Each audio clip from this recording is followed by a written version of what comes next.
Africains, Africaines, bonjour. Ivoiriens, Ivoiriennes, bonjour. Chers tuteurs et chères tutrices, bonjour. Chers enfants capables de Côte d'Ivoire, d'Afrique, des Caraïbes et de partout dans le monde, bonjour.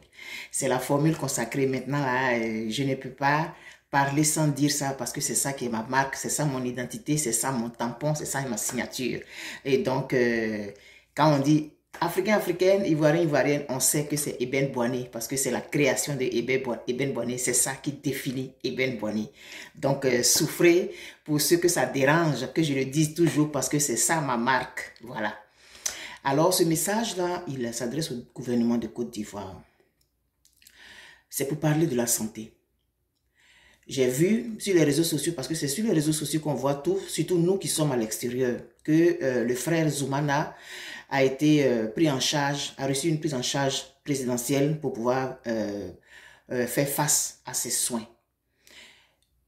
Il me semble qu'il y a un budget qui est voté spécialement pour ça. C'est bien, mais on nous a appris à dire merci. Alors on dit merci, même si on estime que c'est le droit de l'individu. En Côte d'Ivoire, c'est comme ça. Même quand tu exerces ton droit, il faut que tu dises merci. Donc, je vais pas me démarquer. Je le dis là de façon assez ironique. Non, non, je vais pas le cacher là. On dit merci au gouvernement, merci beaucoup à la première dame et tout, merci beaucoup, beaucoup. Mais c'est le droit de chaque citoyen de pouvoir bénéficier des avantages que donne son pays. Peut-être que ce que je vais dire là, ça va pas être pris en compte à cause de ce que j'ai dit en introduction, mais je ne peux pas ne pas dire ça en introduction. Je suis désolé. On va chaque fois sur les réseaux sociaux demander de l'aide, crier au secours pour que l'un d'entre nous puisse être pris en charge, puisse avoir des soins adéquats. Heureusement que c'est Zoumana, heureusement qu'on le connaît, mais il y a des milliers de personnes qui souffrent comme ça en Côte d'Ivoire de façon quotidienne, qui n'ont pas les moyens pour se soigner. Et dans ces conditions, le pays fait quoi pour eux? Leur gouvernement fait quoi pour eux? Le ministère de la Santé fait quoi pour eux? Essayez de vous pencher là-dessus parce que c'est une épineuse question. Voilà, on m'a dit aussi qu'il y a Gégé Léopoldine qui souffre, qui est très malade. Elle est connue aussi, c'est une ancienne chanteuse et une ancienne handballeuse qui a joué pour la Côte d'Ivoire. On va faire encore une mobilisation sur les réseaux sociaux et puis le ministre des Sports va aller la voir et puis le ministre de la Culture va aller la voir et puis le Burida va aller la voir et puis on va commencer à faire des vidéos pour demander pardon et puis on va ouvrir... Vous ne trouvez pas que moi je trouve que c'est scandaleux? Je trouve que c'est triste pour notre pays. Mettez en place des mécanismes pour que les Ivoiriens puissent se soigner sans avoir recours aux réseaux sociaux, sans avoir recours à la main tendue envers le gouvernement. L'argent qui est mis là-bas pour les causes spéciales, là, on ne peut pas déverser ça dans le système pour que tout le monde soit traité sur le même pied d'égalité. Parce que si tu ne connais pas quelqu'un à la présidence, si ton oncle n'est pas ministre, si tu ne vas pas pouvoir bénéficier de ça. Si tu n'es pas un artiste connu, si tu n'es pas une ancienne gloire de la Côte d'Ivoire, tu ne peux pas en bénéficier. Est-ce que vous trouvez que c'est normal? Les Ivoiriens ont des problèmes de santé. Il y a l'AVC qui est versé dans le pays. Les gens ont des problèmes au quotidien. Mais si le minimum qui est la santé, ils ne l'ont pas là, ce ne sont pas des citoyens complets. Tout le monde ne connaît pas un ministre. Tout le monde ne connaît pas quelqu'un à la présidence. Tout le monde ne connaît pas la secrétaire du ministre. Tout le monde ne connaît pas la nièce du directeur de cabinet. Essayez de vous pencher là-dessus, je vous en prie. C'est un droit. Mais on doit vous demander encore pardon pour ça. Et là, cette vidéo-là, il y en a qui vont venir critiquer, qui vont venir dire, oui, pourquoi tu critiques? Oui, pourquoi autant de Gbagbo, il n'y avait pas eu ça? Pourquoi autant de Bédié, il n'y avait pas eu ça? On est en train de parler au présent.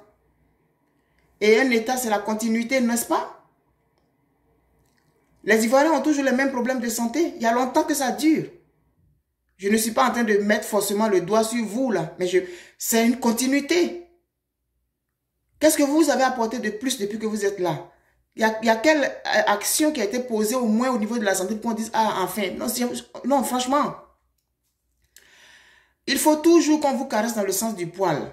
Sinon, ce qu'on dit n'est pas écouté. Ce qu'on dit est rejeté. Mais les pays où nous sommes là, ils ne sont pas différents de nous. Le Canada, ici où moi j'habite là, c'est 6 mois d'hiver par année. Et pourtant, le système de santé, les gens, on va à l'hôpital avec nos cartes de santé. C'est pris en charge automatiquement. On ne paye même pas un rond. Pourquoi est-ce qu'on pense qu'on est différent des Blancs? On n'est pas différent des Blancs, on a le même cerveau. C'est plutôt nos mentalités qu'on doit changer. Donc, je vous adresse ce message, il est un peu sec là, mais il faut qu'on soit sec. On ne va pas toujours vous passer la pommade. Non, c'est-à-dire que, pardon, il faut essayer de vous pencher. Non, c'est des droits que les citoyens ont. En tant que citoyens qui habitent sur le territoire, le gouvernement a des devoirs envers eux. C'est un devoir. C'est un devoir que vous avez envers les populations.